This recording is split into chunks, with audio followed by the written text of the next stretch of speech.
Mari belajar dari Italia. Apa yang sebenarnya terjadi di Italia? Apa yang bisa kita jadikan contoh agar tidak terjadi di Indonesia?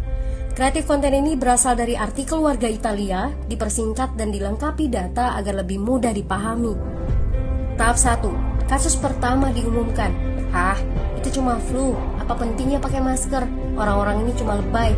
Saya kan sehat, gak bakal ketularan. Gak usah panik lah. Tahap 2. Jumlah positif COVID-19 mulai naik signifikan. Cuma beberapa yang kena. Yang meninggal pun hanya orang-orang tua saja yang memang udah punya penyakit. Hidup seperti biasa aja lah. Pacaran, nongkrong bareng temen, jalan-jalan ke mall, tetap lanjut. Tahap ketiga, jumlah kasus meningkat dengan cepat, berlipat ganda dalam 1 hari. Tingkat kematian pun bertambah. 7 Maret, lebih dari 5.000 kasus positif COVID-19.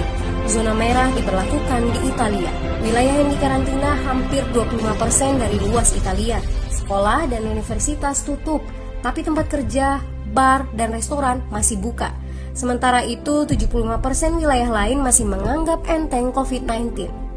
Anjuran mencuci tangan ada di mana-mana, tapi sekadar anjuran dan tak banyak yang melakukan. Tahap 4, jumlah kasus meningkat besar.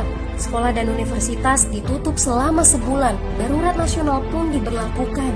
Rumah sakit menambah kapasitas, seluruh kamar dibersihkan untuk memberi ruang bagi pasien COVID-19. Tapi tak ada cukup dokter dan perawat. Ada terlalu banyak kasus pneumonia, terlalu banyak pasien perlu ICU, tapi ruangannya sudah habis, ventilator habis. Pada titik ini seperti kondisi dalam perang. Dokter harus memilih siapa yang akan diobati berdasarkan peluang bertahan hidup. Itu berarti pasien lanjut usia dan punya penyakit bawaan seperti hipertensi, diabetes, stroke tidak masuk prioritas karena tidak ada lagi ruang. Sistem layanan kesehatan seketika runtuh.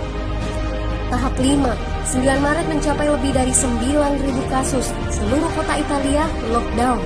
Orang-orang bisa pergi hanya untuk keperluan darurat dan dalam pengawasan ketat. Semua bisnis masih dibuka karena jika tidak, ekonomi akan runtuh. Itu kebijakan pemerintah. Mulai ada ketakutan, orang-orang mulai memakai masker dan sarung tangan. Tapi tetap saja, ada anak-anak yang merasa jagoan, masih ingin uji nyali. Pergi ke restoran rame-rame, hangout bareng, minum-minum dan lain sebagainya. Tahap 6.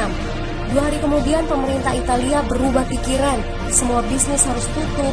Bar, restoran, pusat perbelanjaan, semua jenis toko, kecuali supermarket dan apotek. Penyebabnya, karena dalam sehari yang positif bertambah lebih dari 2.000 kasus. Penduduk yang mau keluar rumah harus mendapat surat izin.